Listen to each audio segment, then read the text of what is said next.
સુરત મહાનગરપાલિકા દ્વારા ગંદકીમાં પાણીપુરીની પૂરી બનાવતા અને વેચતા વિક્રેતાઓ ઉપર કાર્યવાહી કરાઈ છે। પાંડેસરાના વાલક વિસ્તારમાં મનપાએ સેમ્પલ લઈ પાણીપુરીના જથ્થાનો નાશ કર્યો હતો। સુરતના પાંડેસરા વિસ્તારમાં મનપા પાલિકા આરોગ્ય વિભાગે પાણીપુરીના વેચાણકર્તા પર તીવ્ર કાર્યવાહી કરી। આ કાર્યવાહી દરમિયાન મોટા પ્રમાણમાં અસ્વસ્થ અને આરોગ્ય માટે હાનિકારક એવી પાણીપુરીનો જથ્થોનો નાશ કરવામાં આવ્યો।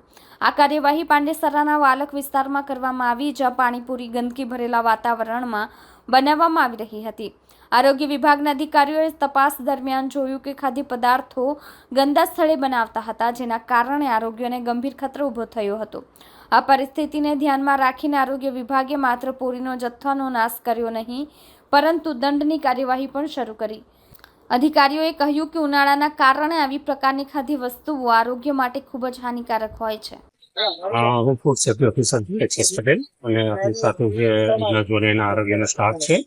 હાલમાં આપણે ઉનાળાની સિઝનમાં પાણીપુરીનું વેચાણ થાય છે, જેના લીધે આપણે આરોગ્યને નુકસાન થતું હોવાથી હાલમાં પાંડેસરા વિસ્તારમાં ગોવાલક વિસ્તારમાં પાણીપુરીની જે પૂરીનું બનાવવાનું નાના પાયે ઉત્પાદન થતું હોય છે, એ જગ્યાએ ચેક કરવામાં આવે છે। તેમજ પૂરીનો નાશ પણ કરવામાં આવ્યો છે, નોટિસ આપવામાં આવી છે, તેમજ પેનલ્ટી કરવામાં આવી છે, નોટિસ આપવામાં આવી। હાલમાં ગોવાલકમાં આપણે 10 જગ્યાએ દરોડા પાડવામાં આવ્યા છે અને આ પ્રમાણે કામગીરી હાલમાં કોર્પોરેશનના દરેક ઝોનમાં ચાલી રહી છે।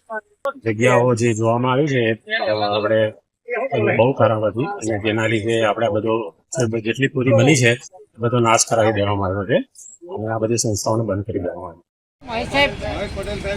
એક મિનિટ સાહેબ, ક્યાં પર